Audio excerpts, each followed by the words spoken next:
Bonjour à toi à la maison et bienvenue dans un petit épisode de Retour vers le rétro.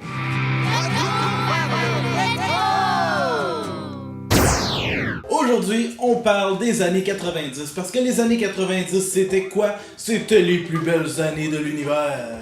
Parce qu'en 90, il y a plein d'affaires que quand moi j'étais jeune m'ont marqué, donc je vais principalement parler des choses les plus marquantes, donc qui fait de toi un vrai enfant des années 90.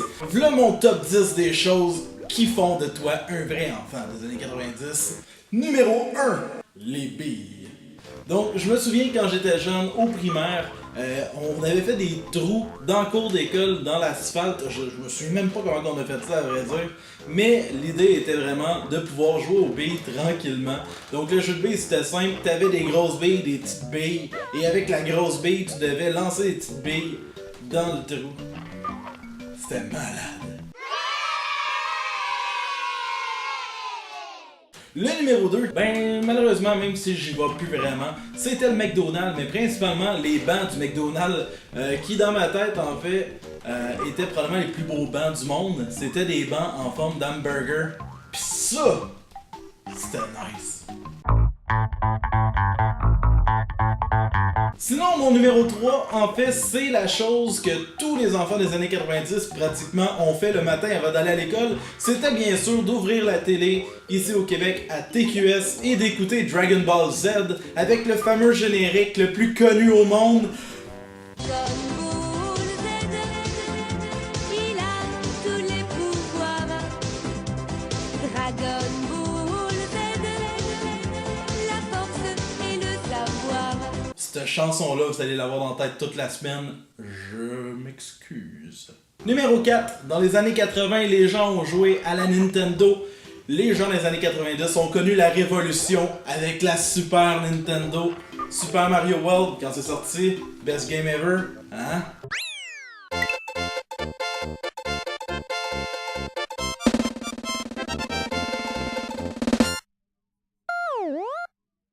Mon numéro 5, en fait, c'est pas forcément une invention des années 90, mais clairement en 90, c'était the shit. C'était bien sûr le Walkman jaune, puis en plus, il y en avait des waterproof.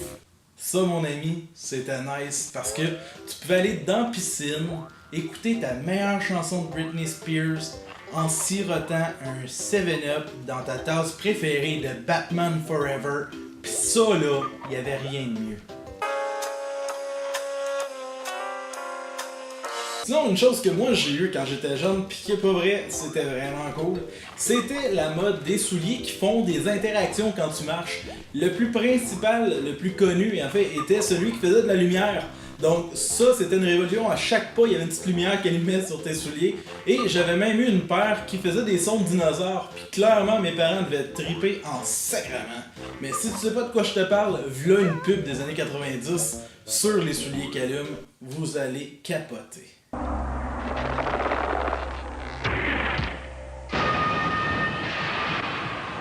You gotta own the light if you want to own the night. New lights from LA Gear.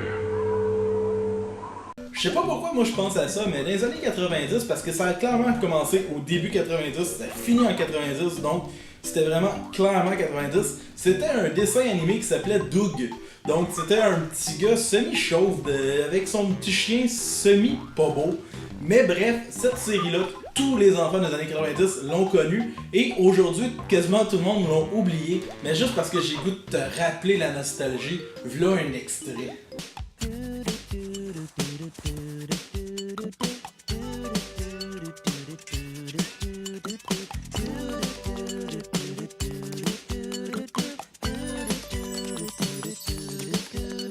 Mon numéro 8.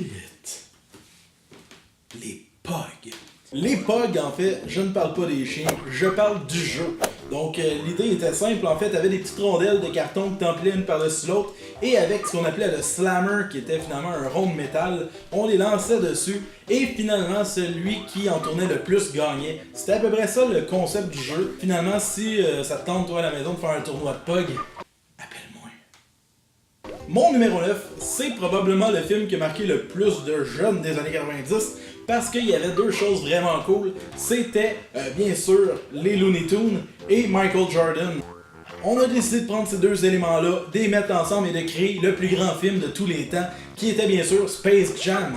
Donc Space Jam qui était finalement Michael Jordan qui rencontre Bugs Bunny qui est attaqué par des extraterrestres et demande à Michael Jordan de pouvoir les aider parce que la manière de pouvoir faire partie des extraterrestres est de gagner un championnat de basketball. Tu vois déjà là en fait que la plot twist est vraiment excellente et que le film ne peut qu'être une sommité, un numéro 1 dans IMDb, best film ever. Écoute ça si tu l'as pas vu, mais ça c'était clairement le hype des années 90 pour la jeunesse. Et le numéro 10, je ne peux pas parler malheureusement des années 90 sans parler de ça.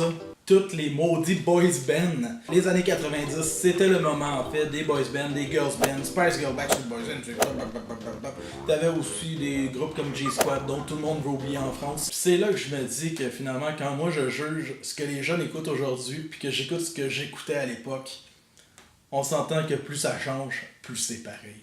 Donc voilà, j'imagine que si t'es un vrai enfant des années 90, ben tout ce que je t'ai dit, t'en as entendu parler. Et sur ce, ben laisse en commentaire d'autres objets, d'autres affaires qui marquent finalement la jeunesse des années 90. Et ben comme ça, ben je vais pouvoir te dire que ben oui, c'était ça aussi. Salut.